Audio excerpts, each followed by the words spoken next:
We royalties returns.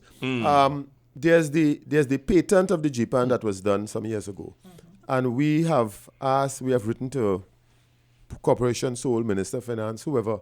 The patent is in the name of the people, the government and people of Trinidad and Tobago. We have said that the government cannot commercialize a patent. A patent really is an instrument that needs commercialization. About 7 years have passed since that has been done, and no commercialization has taken place. So we have asked that it be passed on to Trinbago so that we can begin to commercialize it, of course, with the assistance of the Ministry of Trade. So that's one area we see need to that, do this in a hurry. that money otherwise. can be coming in. Then there's the whole question of the music that all the bands produce.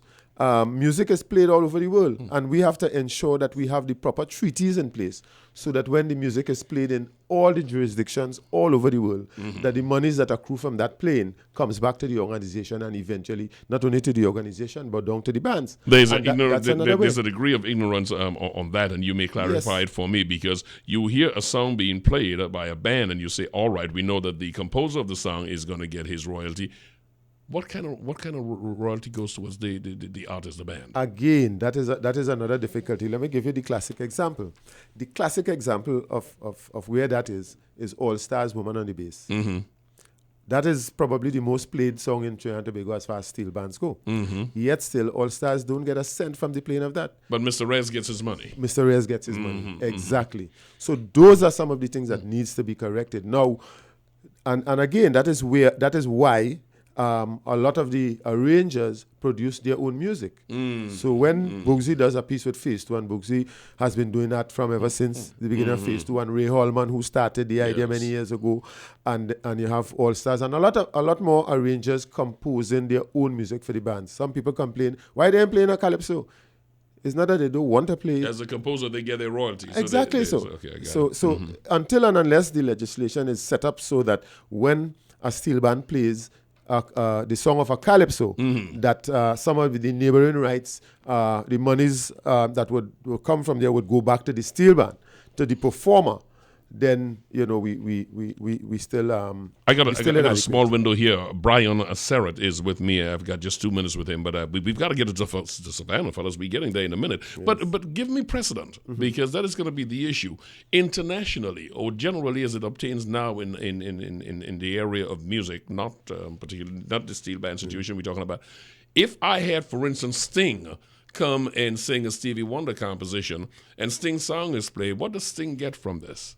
On the international scene, I mean. There are performance rights, and it's a whole hierarchy of rights. Right. I just want to be sure that there is precedent for this. Yes.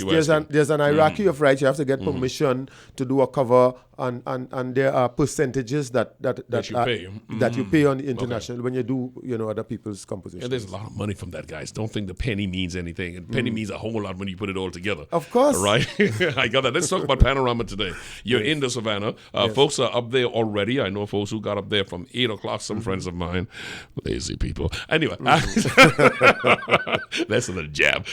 So a lot of folks are out there today. How many bands we have performing? Just give me the 411 and what's going to happen today. Yeah, well, what is happening today? Yeah, we have 51 bands performing. We have 3 categories, 3 of the conventional categories as we describe them: the small, medium, and large. We have 20 bands in the small categories. We have 14 bands in the medium category and 12 in the large. The show was scheduled to start at 9 a.m. Well, the anthem was played at 12 minutes past 9. So the first band started to perform at about 18 minutes past 9. So the show is on the road. Up to when I left, band number 5 was going on stage. That was some time ago. I suspect by now probably band number 10 or 11 might be on stage. 46 bands is what you just called there. Yeah, 51 bands in all. 51 in all. Yeah, 20, 14, and 17. Or 17. Okay, I had 12 twice. Yeah. 20, 14, and 17. Yeah, I got it. Yes. Yeah. So the single pan bands, the small conventional, they play first, and it's 20 of them. They are on train already. We hope to finish them somewhere between 1:30, 2 o'clock latest. Then we start the medium. We hope to finish them by 5:30, 6 o'clock latest. Then we go on to the large, where we hope to complete the entire show by midnight. He is the the vice president of Trinbago. Did I mention that he's also an optimist? Yeah, sure. Yeah, 12 minutes. Yeah, right. So from these semifinals, you're down to what? What do we? From the semifinals, we select 12 bands in the 10 bands, in the large category to go on to the finals, 10 bands in the medium category to go on to the finals, and 16 bands in the small category to go on to the finals. I got a short time on my hands, but I've got to speed this at you. I want to ask you about the criteria generally as far as creativity and the question of bands playing a lot of the older songs as against looking for stuff that's available now. Yeah, well, that's a discussion in steel band, because there is a view that we should be playing as it used to be the songs of the season. Yeah, I am one of those who share that view. Some years ago, when the administration at the time thought that there was not enough music in a season, they opened it up to use music of prior seasons with the statement that no music is old. While I may agree that no music is old, you're not encouraging the art form to keep producing stuff. Right, and we must be relevant to now. That's right. By playing the music of now. If we don't play the music of now, we'll have fallout. Then the youths that we want to continue to play the music of that is produced today, they are not very familiar with a lot of the quote unquote old music.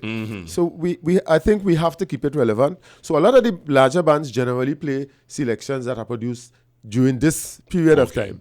But we think that is, as I said, that is a discussion that is taking place. All right, so it's going to be a big day today. We will be finished at 7 o'clock tomorrow morning. No, you did say midnight. Okay, I'm sorry.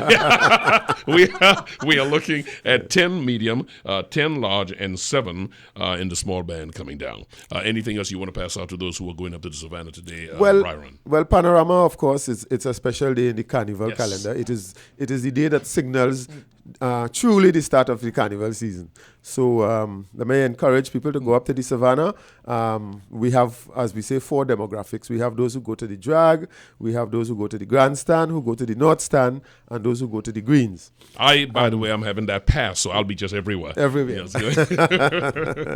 Yes, so go on to the Savannah and enjoy your national music, your national instrument. It is a good day, and I thank you for taking off your busy schedule to be with me. Vice President of Trinbago, Byron Serrette. Thank you. Who am I to blame for this name? My mother, God rest her soul. I can't blame your mother. Yes. I will just learn to pronounce it. I'm not blaming your mother for nothing. She said from birth I was a unique child, so she would not spell my name the way most people spell it. And I can see why. And you articulate yourself so good, my brother. Go on with your bad self. Brian, thank you so much for taking the time to be with us. Enjoy your day today. Thank you. Thank you so much.